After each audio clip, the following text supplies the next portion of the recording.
Hello दोस्तों, इस video में हम लोग बात करेंगे Delhi capital women versus royal Challengers Bangalore women के बीच जो वोमेन्स प्रीमियर लीग का फाइनल मुकाबला खेला जाएगा इसके बारे में। और दोस्तों, दोनों टीम्स के स्टैट्स के ऊपर पूरी डिटेल एनालिसिस के साथ साथ टीम कॉम्बिनेशन भी जानेंगे दोस्तों, स्मॉल लीग की भी और ग्रैंड लीग की भी। तो दोनों टीम्स बहुत ही बेहतरीन फॉर्म में है और अपना पिछला मुकाबला जीत कर आ रहे हैं। तो गौर कीजिएगा दोस्तों, ये जो मुकाबला 17 मार्च को शाम में 7:30 बजे से स्टार्ट होगा और ग्राउंड की बात करें तो अरुण जेटली स्टेडियम दिल्ली में यह मुकाबला खेला जाएगा। तो डायरेक्ट बात कर लेते हैं दोस्तों इस ग्राउंड की पिच रिपोर्ट के ऊपर। तो अभी तक दोस्तों इस ग्राउंड पर इसी सीजन देखा जाए तो दोस्तों 10 मुकाबले खेले गए हैं वुमेन्स प्रीमियर लीग के, जिसमें से जो टीम पहले बैटिंग की है 7 मुकाबले जीती है और चेस करते हुए दोस्तों 3 मुकाबला जीता गया है। तो यहाँ पर मैं आप सभी को ये बोल दूं कि ज़्यादातर चांसेस ये है कि जो टीम टॉस जीतेगी पहले बैटिंग करने का ही निर्णय लेगी। और पिछले मुकाबले में भी दोस्तों बेंगलोर की टीम इस ग्राउंड पर पहले बैटिंग करके जीती थी, टॉस जीतकर पहले बैटिंग की थी। हाईएस्ट स्कोर की बात करें तो दोस्तों गुजरात वुमेन ने 199 रन का हाईएस्ट स्कोर बनाया है। एवरेज स्कोर 160 के आसपास मान के चलिए आप सभी लोग। और लोएस्ट स्कोर यहाँ पर मुंबई वुमेन का 113 रन का है। और स्कोरिंग पैटर्न की बात करें तो दोस्तों यहाँ पर देखा जाए तो 4 मुकाबले में लो स्कोरिंग मैच रहा है दोस्तों इस ग्राउंड पर। और दोस्तों 150 और 170 के बीच में 2 बार स्कोर बना है, 170 और 190 के बीच में 1 बार, और 190 के ऊपर भी यहाँ पर 3 बार स्कोर जा चुका है। मतलब कि दोस्तों अगर बैट्समैन अच्छे फॉर्म में है, दोनों टीम्स अच्छे फॉर्म में है तो आपको हाई स्कोरिंग मैच देखने को मिलेगा, नहीं तो दोस्तों यहाँ पर लो स्कोरिंग मैच भी हो सकते हैं। और रिसेंट के जो 4 मुकाबले यहाँ पर खेले गए हैं देख सकते हैं, पिछला मुकाबला यहाँ पर आरसीबी पहले बैटिंग करते हुए जीती है और दिल्ली भी दोस्तों यहाँ पर 7 विकेट से रिसेंट में जीत कर आ रही है। फिर बेंगलोर वुमेन यहाँ पर 7 विकेट से जीती थी और गुजरात वुमेन 8 रन से। तो रिसेंट में देखा जा रहा है 2 मुकाबला पहले बैटिंग करने वाली टीम जीती है और 2 मुकाबला चेस करने वाली टीम। अब इसके बाद बात कर लेते हैं दोस्तों, ये जो 4 मुकाबले रिसेंट के खेले गए, इन 4 मुकाबले में दोस्तों पेस वर्सेस स्पिन का रिकॉर्ड कैसा रहा। तो दोस्तों टोटल फास्ट बॉलर को मिले हैं दोस्तों 20 विकेट और स्पिनर्स को 26 विकेट। तो इस ग्राउंड पर दोस्तों स्पिनर्स को काफ़ी मदद मिलती है, खास करके फर्स्ट इनिंग में रिसेंट के 4 मुकाबले में स्पिनर्स को मिला है 13 विकेट और फास्ट बॉलर को मिला है 13 विकेट और स्पिनर्स को 17 विकेट। और सेकेंड इनिंग में फास्ट बॉलर को मिला है 7 विकेट और स्पिनर्स को 9 विकेट। तो यहाँ पर दोस्तों फर्स्ट इनिंग हो या सेकेंड इनिंग, आप सभी को स्पिनर बॉलर पर ज़्यादा फोकस करना है।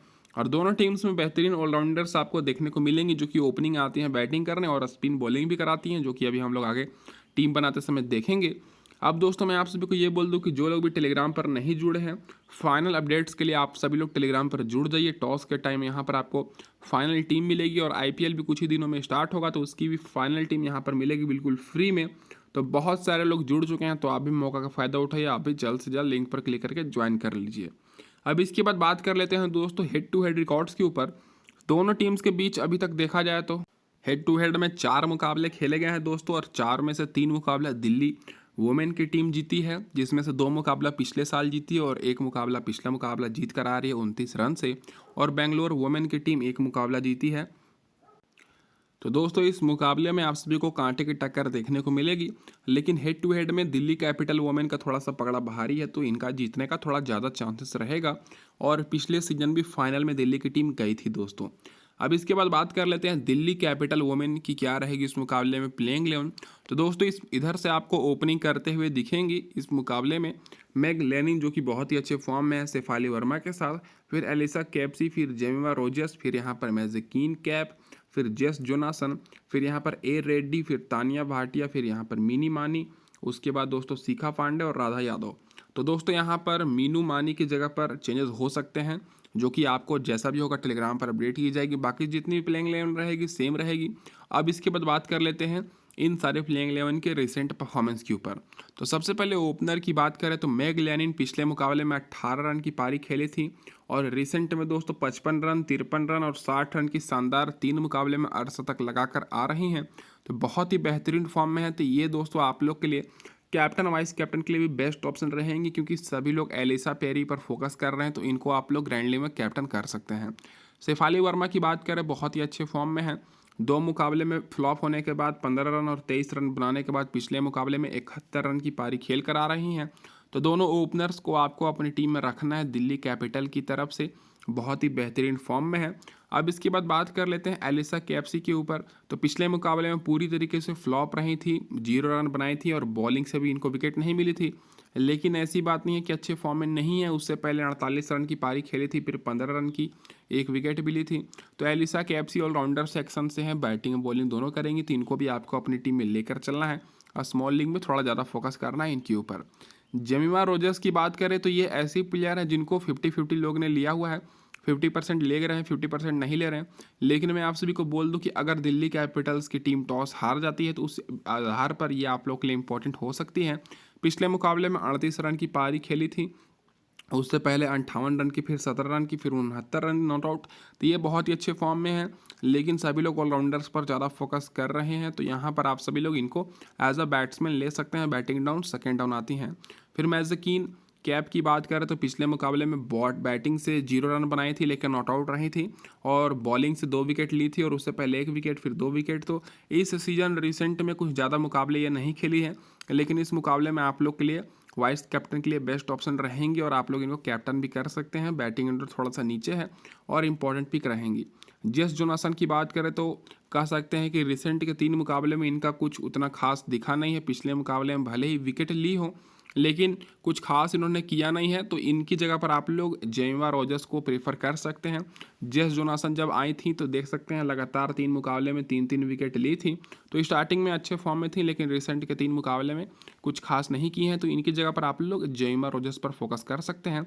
फिर यहाँ पर ए रेड्डी की बात करें तो केवल ग्रैंड लीग के लिए इंपॉर्टेंट रहेंगी, कुछ खास अभी रिसेंट में की नहीं है। तानिया भाटिया को ज़्यादा मौका नहीं मिला है, तो ये भी केवल ग्रैंड लीग के लिए। मीनू मानी पिछले मुकाबले में तो 2 विकेट ली हैं, लेकिन इनकी जगह पर संधू खेल सकती हैं। तो दोनों में से जो भी खेलेगा आप लोग ग्रैंड लीग में ही लीजिएगा, क्योंकि यहाँ पर आप सभी को ज़्यादातर ऑलराउंडर्स पर फोकस करना है। शिखा पांडे आप लोगों के लिए इस मुकाबले के लिए ट्रम्प प्लेयर हो सकती हैं। रिसेंट में हर मुकाबले में विकेट ले रही हैं, पिछले मुकाबले में भी विकेट ली है, लेकिन ज़्यादा कोई इनके ऊपर फोकस नहीं कर रहा है, तो इनको आप लोग ग्रैंड लीग में ले सकते हैं। और राधा यादव केवल ग्रैंड लीग के लिए, क्योंकि रिसेंट के 2 मुकाबले में इनको विकेट ही नहीं मिला है। अब इसके बाद बात कर लेते हैं, यहाँ पर कुछ प्लेयर्स बेंच पर बैठी हुई हैं, जैसे यहाँ पर सुथरलैंड हो गई जो कि अच्छे फॉर्म में नहीं है, और संधू की बात करें तो इनका भी रिसेंट परफॉर्मेंस देख सकते हैं ठीक ठाक है, तो खेलती हैं। तो स्मॉल लीग ग्रैंड लीग दोनों में आप लोग को मैं बता दूंगा टेलीग्राम पर। अब इसके बाद बात कर लेते हैं दोस्तों यहाँ पर रॉयल चैलेंजर्स बेंगलोर वुमेन की क्या रहेगी इस मुकाबले में प्लेइंग 11।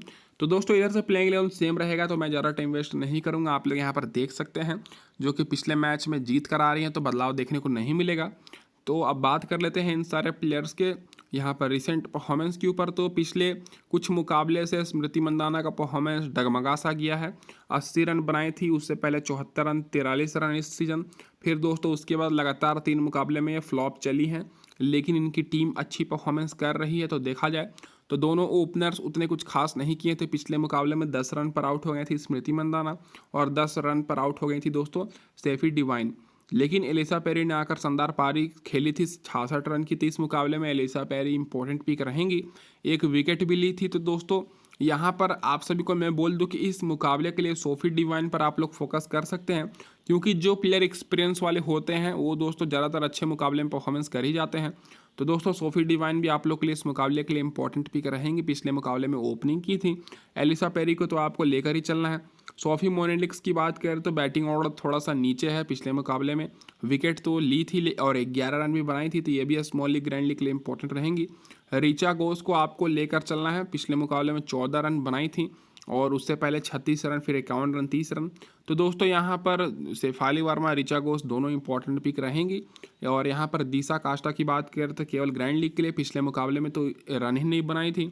और जी वरहम की बात करें तो इनको आप लोग ड्रॉप कर सकते हैं, भले ही पिछले मुकाबले में 18 रन और 1 विकेट ली थी, लेकिन रिसेंट में देख सकते हैं इनको ज़्यादातर मुकाबले में विकेट नहीं मिला है। तो दोस्तों यहाँ पर जी वरहम और एस मोनेलिक्स दोनों में से आपको एक को लेकर चलना है, जो कि मैं आपको टीम बनाते समय पूरा अच्छा से समझाऊंगा। और यहाँ पर श्रेयांका पाटिल की बात करें तो बहुत ही बेहतरीन फॉर्म में है। रिसेंट के दोस्तों 3 मुकाबले में देख सकते हैं कि 7 विकेट ले चुके हैं, पिछले मुकाबले में 2 विकेट ली थी। तो इस मुकाबले के लिए बहुत ही इंपॉर्टेंट पिक रहेंगी, बॉलिंग सेक्शन से आपको इन पर फोकस करना है। आशा शोभना की बात करें तो लगातार विकेट तो ले रही हैं, लेकिन एक विकेट ही मिल रहा है, तो इनसे बेहतरीन आपको प्लेयर्स दिखेंगे, तो आपको इन पर ज़्यादा फोकस नहीं करना है। फिर यहाँ पर एस फोखारकर की बात करें तो लगातार 3 मुकाबले से विकेट नहीं मिला है। और रेणुका सिंह ठाकुर की बात करें तो इनको भी लगातार 7 मुकाबले से विकेट नहीं मिला। तो ये भी केवल ग्रैंड लीग के लिए इंपॉर्टेंट रहेंगी। और जो प्लेयर यहाँ पर बेंच पर बैठी हुई उनका भी मैंने रिकॉर्ड लिख रखा है, यहाँ पर आप लोग देख सकते हैं। तो ये तो होगी दोस्तों यहाँ पर हमारी पूरी डिटेल एनालिसिस। अब हम लोग बात कर लेते हैं टीम कॉम्बिनेशन के ऊपर। तो दोस्तों यहाँ पर अब हम लोग बात कर लेते हैं टीम कॉम्बिनेशन के ऊपर। तो सबसे पहले दोस्तों यहाँ पर मैं आप सभी को ये बोल दूँ कि अगर आपको हमारी एनालिसिस अच्छी लगी हो तो दोस्तों चैनल को सब्सक्राइब जरूर कर दीजिएगा, ताकि आगे के सारे अपडेट्स आपको सबसे पहले मिले। और मैं आप लोग से ज़्यादा कुछ नहीं मांगता, बस दोस्तों वीडियो को लाइक कर दीजिए, मेरे लिए इतना ही काफ़ी है। और टेलीग्राम पर नहीं जुड़े हैं तो लिंक मैंने डिस्क्रिप्शन में दिया हुआ है, फटाफट से ज्वाइन कर लीजिए। विकेट कीपिंग सेक्शन से बात करें तो 2 ऑप्शन आपको देखने को मिलेंगे। ऋचा घोष जो कि बैटिंग आती हैं दोस्तों मिडिल ऑर्डर में करने बेंगलोर की तरफ से, और अच्छी खासी फॉर्म में है, अच्छा खासा रन बना रही हैं, तो इन्हीं को यहाँ से हम लोग लेकर चलेंगे। तानिया भाटिया की बात करें तो इस सीज़न दोस्तों इनको उतना मौका मिला भी नहीं है, और मौका मिला भी है तो इनका बैटिंग ऑर्डर इतना ज़्यादा नीचे है दोस्तों, बॉलर से भी नीचे आते हैं बैटिंग करने। तो यहाँ पर हम लोग ऋचा घोष को लेकर चलेंगे। बैटिंग सेक्शन से दोस्तों यहाँ पर आपको अच्छी बैट्समैन देखने को मिलेंगी। तो सबसे पहले दिल्ली की तरफ से मैग लेनिन और शिफाली वर्मा को लेकर चलेंगे, जो कि ओपनिंग बैट्समैन करेंगे और बहुत ही अच्छी फॉर्म में है। उसके बाद दोस्तों यहाँ पर बेंगलोर की तरफ से स्मृति मंदाना को लेकर चलेंगे, जो कि दोस्तों कैप्टन है। और यहाँ पर जेमिमा रोजर्स की बात करें तो अच्छी फॉर्म में तो है, लेकिन मैंने आपको एनालिसिस टाइम बताया कि ये ग्रैंड लीग के लिए ज़्यादा इंपॉर्टेंट रहेंगी, क्योंकि इनके ऊपर ज़्यादा फोकस कोई नहीं कर रहा है। सभी लोग दोस्तों ऑलराउंडर्स के प्लेयर्स को ले रहे हैं, और लेना भी चाहिए, क्योंकि ऑलराउंडर्स बैटिंग और बॉलिंग दोनों करते हैं। लेकिन जेमिमा रोजर्स का रिसेंट परफॉर्मेंस बहुत ही बेहतरीन है, तो इनको आप लोग ले सकते हैं जब दिल्ली की टीम टॉस हारेगी। तो नीचे से बात करें तो दिशा काष्टा उतना कुछ इंपॉर्टेंट नहीं रहेंगे, तो इनको आपको इग्नोर ही करना है। अब ऑलराउंडर सेक्शन से बात करें तो यहाँ पर आप सभी को ज़्यादातर बेहतरीन प्लेयर्स देखने को मिलेंगी। तो सबसे पहले यहाँ पर हम लोग लेकर चलेंगे दोस्तों बेंगलोर की तरफ से एलिसा पेरी, जो कि लगातार 2 मुकाबले से शानदार परफॉर्मेंस कर रही हैं और अपना प्रदर्शन दिखा रही हैं। और अब इसके बाद बात कर लेते हैं यहाँ पर दोस्तों हम लोग लेकर चलेंगे एस मोनेलिक्स को, और यहाँ पर जॉर्जिया वेरहम और सोफी डिवाइन दोनों में से एक को लेकर चलेंगे। मेरे हिसाब से दोस्तों यहाँ पर सोफी डिवाइन इस मुकाबले के लिए इंपॉर्टेंट पिक हो सकती हैं। मैं अपने आधार पर इनको ले रहा हूँ, भले ही 2 मुकाबले से ये फ्लॉप चल रही हो, तो एज अ डिफरेंशियल पिक के तौर पर इनको मैं ले रहा हूँ। इनकी जगह पर आप लोग जॉर्जिया वेरहम को ले सकते हैं, या सोफी मोनेलिक्स की जगह पर जॉर्जिया वेरहम को, आपके पास ऑप्शन है। तीनों में से आपको 2 को लेकर चलना है। आप लोग चाहें तो तीनों को भी ले सकते हैं फिर, लेकिन आपकी टीम थोड़ी सी अजीब बन जाएगी। लेकिन यहाँ पर मैं टीम को अजीब नहीं बनाना चाहता हूँ, क्योंकि दिल्ली की भी टीम बहुत ही अच्छे फॉर्म में है, पिछले साल भी फाइनल में गई थी। और वहीं बात कर लेते हैं तो यहाँ पर मैं जकीन कैप को लूँगा मैं दिल्ली की तरफ से, एलिसा कैप्सी को और जेस जोनासन को। तो ये होगी दोस्तों यहाँ पर हमारे 6 ऑलराउंडर्स, और 2 ऑलराउंडर मैंने बता दिया। यहाँ पर आप लोग चेंजेस कर सकते हैं टॉस के आधार पर। और वहीं बात कर लेते हैं यहाँ पर बॉलिंग में। तो बॉलिंग में दोस्तों हम लोग एक ही बॉलर को लेकर चलेंगे, जो कि रिसेंट के 3 मुकाबले में दोस्तों 7 विकेट ली हैं और बहुत ही बेहतरीन फॉर्म में है, जिनका नाम है श्रेयंका पाटिल। तो ये दोस्तों रहेगी हमारी यहाँ पर टीम कॉम्बिनेशन। और शिखा पांडे का भी रिसेंट का रिकॉर्ड अच्छा है, तो इनको भी आप लोग ग्रैंड लीग में ले सकते हैं। तो अगर इस वीडियो में अच्छी रिस्पॉन्स रहेगी तो दोस्तों मैं स्पेशल ग्रैंड लीग की वीडियो अपलोड करूँगा, जिसमें आपको 10 ग्रैंड लीग की टीम मिलेगी। तो दोस्तों जो लाइक का टारगेट रहेगा बिल्कुल ज़्यादा नहीं रहेगा दोस्तों, जो लाइक का टारगेट रहेगा 25 लाइक अगर आप लोग पूरी कर देते हैं तो दोस्तों आपको वीडियो जरूर मिलेगी ग्रैंड लीग की। और दोस्तों टेलीग्राम पर भी आप लोग जुड़ जाइएगा। अब इसके बाद कर लेते हैं कैप्टन और वाइस कैप्टन के ऊपर। तो दोस्तों यहाँ पर आप सभी को मैं बता दूं कि ये जो मेरी टीम रहेगी सेफ टीम है स्मॉल लीग के लिए। तो कैप्टन में एलिसा पेरी को लेकर चलूँगा और वाइस कैप्टन एम कैप को। अब दोस्तों बात कर लेते हैं इस टीम की प्रीव्यू के ऊपर। तो दोस्तों ये रहेगी यहाँ पर हमारी टीम की प्रीव्यू, जो कि हमारी कप्तान रहेंगी एलिसा पेरी और वाइस कैप्टन रहेंगे दोस्तों मैजकिन कैप। दोनों टीम्स की तरफ से मैं ऑलराउंडर को कैप्टन वाइस कैप्टन इसलिए कर रहा हूँ दोस्तों स्मॉल लीग की टीम में, क्योंकि ये बैटिंग और बॉलिंग दोनों करेंगी।